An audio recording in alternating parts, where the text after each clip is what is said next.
braćo i sestre, poštovana gospodo, skupili smo se danas ovde u Beogradu na Trgu Republike da kao i u 150 gradova širom planete izrazimo svoj protest protiv geoinženjeringa, hemijskog zaprašivanja, genetski modifikovane hrane i svih drugih negativnosti kojima nas mimo naše volje često i znanja truju.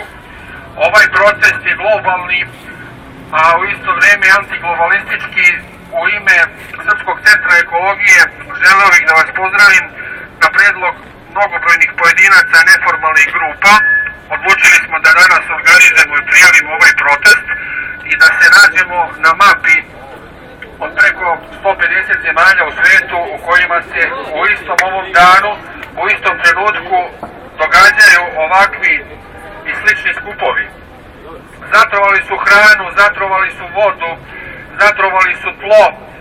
21. vijek je vijek koji je najavljivan kao vijek novog naučnog i tehnološkog progresa, kao vijek blagostanja. Svedoci smo da se nažalost od tih obećanja i najava sve pretvorilo u svoju suštu suprotnost. 5% čovečanstva koji drži 95% kapitala sprovodi eksperimente na živo sa populacijom. Igraju se Boga. Radi se nešto što se nikada do sada nije radilo.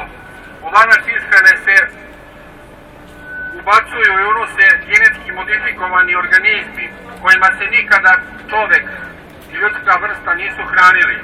Svakodnevno nas zaprašuju sa neba raznim hemijskim materijama pod izgovorom da štite klimu. Pod izgovorom da štite klimu oni je upravo uništavaju. Napravili su oblak oko planete kroz koji ne mogu isparenja da se oslobode. Pod izgovorom smanjenja efekta staklene bašte upravo se pravi takva staklena bašta. Upravo se pravi veliki kant logor, jer ovo su novi metodi, ovo su novi načini gde je cela planeta postala zatočenik, gde je cela ljudska vrsta postala zatočenik jedne male minorne grupe ljudi koje u svojim rukama drži celokupan kapital. Farmaceutskoj industriji ne trebaju zdravi ljudi. Farmaceutskoj industriji trebaju bolesni ljudi. Od tuda kodeks alimentarius, od tuda HACCP sistemi, od tuda uvođenje svih nedozvoljenih pre više decenija zabranjivanih materija za ljudsku ishranu. Danas, ovde u Beogradu, u Novom Sadu i u Nišu imamo simultano 3 protesta i to ništa nije čudo s obzirom na slobodarsku tradiciju srpskog naroda.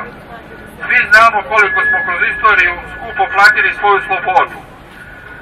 Danas ovde na ovome skupu imat ćemo nekoliko govornika koji su maksimalno upućeni u ovu temu i kao zaključak našoj vladi, vladi Republike Srbije uputit ćemo zahtev da se Srbija izuzme iz ovakvih i sličnih programa po kojima se truje čovečanstvo, a između ostalog i građani Srbije.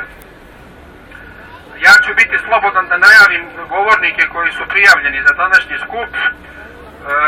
Pre svega obratit će nam se srpski pisac i istoričar gospodin Aleksandar Veljić iz Novog Sada, zatim novinarka Biljana Đorović, novinarka Radio Beograda, nedeljnika Pečat, autorka kultne emisije Atlantis koja je klasičnim činom cenzure ukinuta jer je govorila o istini, dovodila goste koji su upućeni u ove teme sa cijele planete i koja je zasmetala mnogim moćnicima u našoj zemlji. Ovo je protest naroda Srbije, ovo je protest građana Srbije, ovo je protest ekologa Srbije, Srpskog centra za ekologiju kao predstavnika ekoloških organizacija i nadamo se da će ova vest, ova istina otići daleko i van granica naše zemlje, pošto 21. vijek nije samo vek destrukcije i uništenja, ako ništa, bar kao blagodet tehnološkog progresa imamo internet, imamo moderna sredstva komunikacije preko kojih možemo da se povezujemo sa ljudima koji slobodno misle, sa ljudima koji neće svoj život i zdravlje svoje dece da trape za novac, sa ljudima koji su svesni aktualnog trenutka i koji danas u 150 gradova širom planete dižu svoj glas protiv trovanja, dižu svoj glas protiv geoinženjeringa, dižu svoj glas protiv chemtrailova, dižu svoj glas protiv genetski modifikovane hrane i svih drugih načina sa kojima i pomoću kojih nas truju.